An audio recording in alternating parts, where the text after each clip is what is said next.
Sois altruiste, pas égoïste. As-tu déjà entendu ce terme altruiste? Ces jours avant, en fait, ça m'est venu comme ça dans l'esprit. Je pensais même pas à ce terme altruiste, mais je connaissais déjà ce mot, surtout dans mon adolescence. Je me souviens qu'à l'époque, je cherchais dans le dictionnaire la signification d'être altruiste et même visionnaire. J'ai déjà fait une vidéo sur le visionnaire.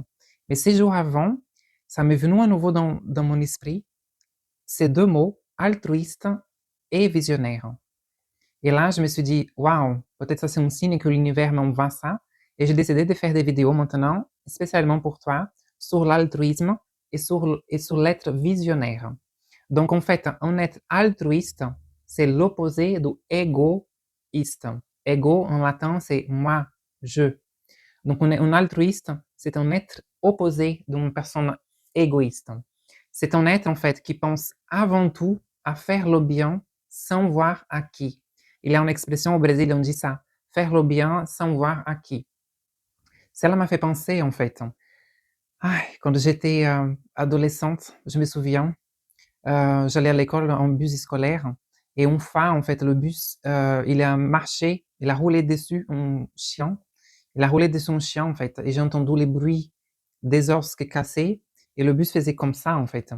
Et ça m'a tellement traumatisé en fait cette expérience. Je me souviens, j'ai tout ça, toutes ces images dans mon mental et j'ai entendu ces bruits et tout et j'ai mis ma tête dehors la fenêtre pour regarder en arrière et je voyais ce chien en fait, la queue qui remuait comme ça et en fait l'os qui sortait à l'extérieur.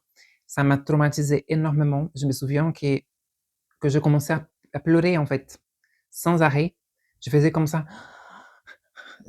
Ça m'est monté en fait une tristesse profonde. Je commençais à pleurer sans arrêt. J'ai tremblé les mains et j'étais pourtant une adolescente et ça m'a traumatisée parce qu'en fait c'est comme si j'ai aspiré en fait cette souffrance.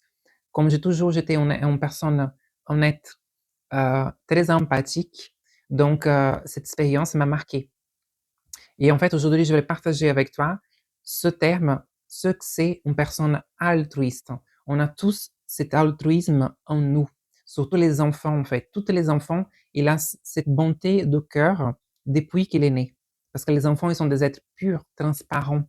C'est des êtres, en fait, qui partagent l'amour inconditionnel et universel. Les enfants, c'est comme ça. Et beaucoup des adultes, en fait, gardent cette pureté, cette profondeur des sentiments. Moi, je suis une. Malgré toutes les élans de la vie, toutes les expériences toutes traumatisantes, toutes les traumas que j'ai pu vivre ou subir, j'ai gardé toujours ce cœur pur et intact. C'est ça qui me ranime, c'est ça qui fait mon âme toujours vibrer dans le positif, dans l'optimisme.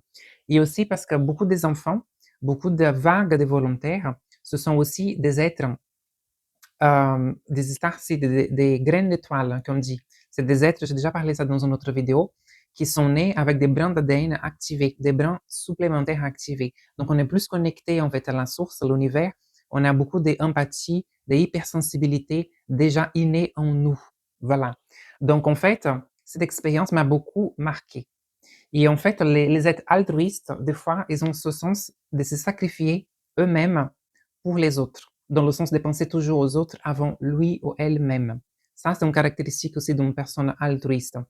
Elles sont toujours, elles vivent toujours, en fait, avec leur instinct. Elles suivent toujours leur instinct. Elles ont beaucoup d'empathie, beaucoup de bénévolence, beaucoup d'hypersensibilité. Ça, oui, moi aussi.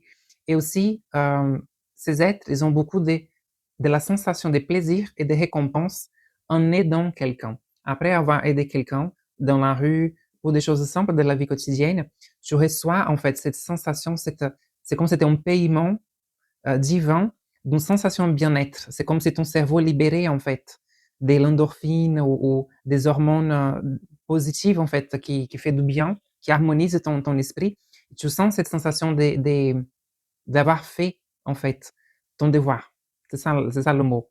Donc on a toujours cette sensation de plaisir, de récompense après une fois qu'on a aidé les gens. Ça, c'est quelque chose de naturel qui vient de l'humain aussi. L'humain est né pour vivre en communauté, dans l'escambeau, pour échanger, pour s'entraider. Ça, c'est partie de la nature humaine. C'est juste que malheureusement, beaucoup des êtres perdent cette empathie ou cet altruisme au fur et à mesure, au passé du temps ou avec les expériences traumatisantes, les traumas, etc. Ça, c'est vraiment dommage. Donc, un être altruiste, il voit quelqu'un comme un être humain, alors qu'un être égoïste, il voit quelqu'un comme une personne étrangère, comme un étrange. Donc, j'ai appris aussi, en fait, que je devrais toujours établir des limites. Pourquoi des limites? C'est parce que ça ne sert à rien d'être un être altruiste, de mettre toujours les autres en priorité avant toi, si toi, tu oublies de toi-même.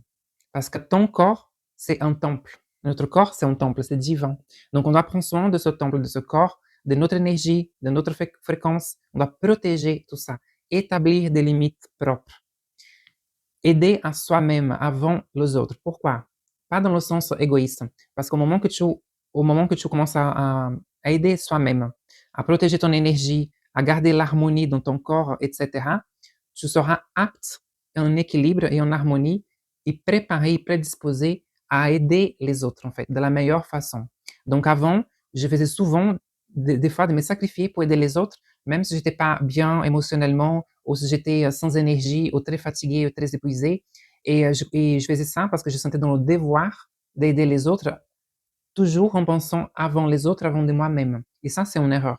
Parce qu'on ne peut pas aider les autres sans s'aider soi-même. Il faut aussi savoir respecter notre moi intérieur et notre énergie vitale. Donc, l'altruisme, c'est ça.